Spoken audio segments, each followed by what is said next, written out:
Sir ನಮಸ್ಕಾರ. ಈ ಒಂದು ನಮ್ಮ ಇಂದಿರಾ ಕ್ಯಾಂಟೀನ್ ಅಂತ ನಾವೇನು ಕರಿತೀವಿ, ಇವತ್ತು ನಮ್ಮ ಶ್ರೀಮತಿ ಶ್ರೀ ಇಂದಿರಾ ಗಾಂಧಿರವರ ಹುಟ್ಟಿದಬ್ಬ. ಓಕೆ, ಸೊ ಇತಿಹಾಸ ಪುಟಗಳಲ್ಲಿ ಅವರದೇ ಆದ ಒಂದು ಹೆಜ್ಜೆ ಗುರುತಿದೆ. ಉಕ್ಕಿನ ಮಹಿಳೆ, ಅವರದೇ ಆದ ಒಂದು ಯೋಜನೆಗಳು ಇಂದಿಗೂ ಕೂಡ ಬಡವಬಗ್ಗರಿಗೆ ನಿಮ್ಗೆ ಗೊತ್ತಿರೋ ಪ್ರಕಾರ ಎಲ್ಲರಿಗೂ ಗೊತ್ತಿದೆ ಅಲ್ವಾ. ಸೊ ಇಂದಿರಾ ಕ್ಯಾಂಟೀನ್ ದಿವಸ ಈ ಒಂದು ಅರ್ಥಪೂರ್ಣವಾಗಿ ಅವರ ಜಯಂತಿ ದಿವಸ ಪೂಜೆ ಮಾಡ್ತಾಯಿದ್ದೀರಾ. ಮತ್ತು ಇಲ್ಲಿ ನಮ್ಮ ಕಸ್ಟಮರ್ಸ್ ಅಂದರೆ ನಮ್ಮ ಊಟಕ್ಕೆ ನಾವು ಬಂದಿದ್ವಿ, ಅವರು ಬಂದಿದ್ದಾರೆ. ಸೊ ಇದ್ರ ಬಗ್ಗೆ ನಿಮ್ಮ ಒಪಿನಿಯನ್ ಹೇಳಿ, ಅಭಿಪ್ರಾಯ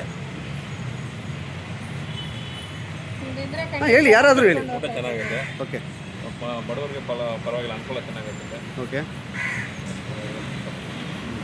ದೊಡ್ಡಪ್ಪನವ್ರ ನೀವು ಊಟ ಚೆನ್ನಾಗೈತೆ, ಚೆನ್ನಾಗಿ ಇದು ಮಾಡ್ತಾರೆ. ಯಾರು ಬಂದರೂ ಓಕೆ, ಊಟ ಕ್ವಾಲಿಟಿ ಚೆನ್ನಾಗಿದೆ, ನೀಟ್ನೆಸ್ ಎಲ್ಲ ಓಕೆ, ಚೆನ್ನಾಗಿದೆ, ಪ್ರಮಾಣ ಚೆನ್ನಾಗಿ ಕೊಡ್ತಾಯಿದ್ದಾರೆ. ಮತ್ತು ನಮ್ಮ ಇಂದಿರಾ ಗಾಂಧೀಜಿಯವ್ರ ಬಗ್ಗೆ ನಿಮ್ಮ ಅಭಿಪ್ರಾಯ ಇತಿಹಾಸ ಪುಟಗಳಲ್ಲಿ ಹೇಳೋದಾದರೆ? ಅಲ್ಲ ಹೇಳಿ, ಪರವಾಗಿಲ್ಲ, ನಿಮ್ಗೇನು ಗೊತ್ತಿದೆ ಅದು ಮಾತ್ರ ಹೇಳಿ. ಆ ತಾಯಿ ಊಟ ಕೊಟ್ಟಿದ್ದಾರೆ, ಅದು ನಮಗೆ ಬಹಳ ಓಕೆ, ಹಾಂ ಬನ್ನಿ ಸರ್. ಈಗ ನೀವು ಈಗ ಬನ್ನಿ. ಇಂದಿರಾ ಕ್ಯಾಂಟೀನ್ ತುಂಬ ಚೆನ್ನಾಗಿ ಊಟ ಕೊಡ್ತಾ ಇದ್ದೀವಿ. ತುಂಬ ಚೆನ್ನಾಗಿದೆ, ಎಲ್ಲರೂ ಈ ಥರ ತುಂಬ ಚೆನ್ನಾಗಿದೆ. ಇವತ್ತು ಇಂದಿರಾ ಗಾಂಧಿಯವರ ಹುಟ್ಟಿದ ಹಬ್ಬ ಆಚರಿಸ್ತಾ ಇದ್ದೀವಿ ನಾವು.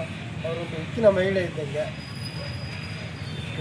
ಅವರ ಯೋಜನೆಗಳು ಈಗಿನ ಒಂದು ಈ ಕಾಲಘಟ್ಟಕ್ಕೆ ಕಾರ್ಯರೂಪಕ್ಕಿದೆ, ಈಗಲೂ ಕಾರ್ಯರೂಪಕ್ಕಿದೆ. ಅವರಿಂದ ನಾವು ನೆನೆಸ್ಬೇಕು. ಸರ್. ಹೌದು. ಏಕೆಂದರೆ ಇತಿಹಾಸದಲ್ಲಿ ಅವ್ರದ್ದೇ ಆದ ಒಂದು ಗಣನೀಯ ಪ್ರಮಾಣವಾದ ಯೋಜನೆಗಳು ಇಂದಿಗೂ ಕೂಡ ಜನಸಾಮಾನ್ಯರಿಗೆ, ಬಡಬಗ್ಗರಿಗೆ ಅಲ್ವಾ. ಸೊ ಅದರಿಂದ ಅವ್ರು ನೆನೆಯಲೇಬೇಕು ನಾವು. ಹೌದು. ಮತ್ತು ಏನು ನಾವು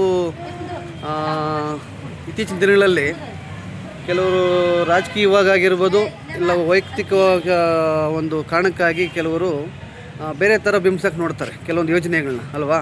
ಸೊ ರಾಜಕೀಯ ಪಕ್ಕಕ್ಕಿಟ್ಟು ನಾವು ನೋಡೋದಾದರೆ ಈ ಥರ ಒಂದು ಯೋಜನೆಗಳನ್ನ ನಾವು ಸಲಹೆ ಕೊಡಬೇಕು, ಈ ಥರ ಅಲ್ಲ, ಈ ಥರ ಮಾಡಿ ಅಂತ.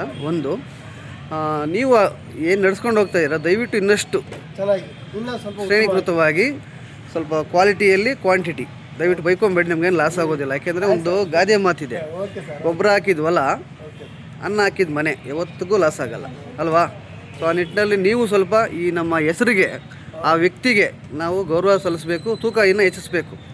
ಅವ್ರ ತೂಕ ಅಲ್ಲ, ಅವರಿಂದ ನಾವು ತೂಕ ಹೆಚ್ಚಿಸ್ಕೋಬೇಕಂದ್ರೆ ಕೆಲವೊಂದು ಕ್ವಾಲಿಟೀಸ್, ಫುಡ್ ಕ್ವಾಲಿಟಿ ಇರ್ಬೋದು. ನೋಡಿ, ಈ ಥರ ಜಯಂತಿಗಳ ದಿವಸ ದಯವಿಟ್ಟು ಅನ್ಯತಾ ಭಾವಿಸ್ಬೇಡಿ. ನಾನು ಬೆಳಗ್ಗೆ ಬಂದು ನೋಡಿದೆ, ಸೊ ಮನಸ್ಸು ನೋವಾಯಿತು. ಅಟ್ಲೀಸ್ಟ್ ಅವ್ರು ಜಯಂತಿ ದಿವಸ ಒಂದು ಫೋಟೋ ಇಟ್ಟು ಗೌರವ ಸಲ್ಲಿಸಿಲ್ಲ ಅಂದ್ಬಿಟ್ಟು ಮನಸ್ಸು ನೋವಾಯಿತು. ದಯವಿಟ್ಟು ಬೈಕೊಂಬೇಡಿ. ಈಗ ಮಾಡಿದ್ದೀರಾ, ತೃಪ್ತಿ ಆಯಿತು ನನಗೆ. ಹಾಂ, ದಯವಿಟ್ಟು ಮಾಡಿ. ಯಾಕೆಂದರೆ ಅವ್ರು ನಮ್ಗೆ ತುಂಬ ಮಾಡಿದ್ದಾರೆ ದೇಶಕ್ಕೋಸ್ಕರ, ನಾವು ಅಟ್ಲೀಸ್ಟ್ ಒಂದು ಮಾಡೋಣ ಅಲ್ವಾ. ಹಾಂ, ದಯವಿಟ್ಟು ಅನ್ಯತಾ ಭಾವಿಸ್ಬೇಡಿ. ನಮ್ಮ ಸಲಹೆ ಅಷ್ಟೇ ಇದು. ಕ್ಲಿಯರಾ? ಓಕೆ, ಥ್ಯಾಂಕ್ ಯು, ಧನ್ಯವಾದಗಳು.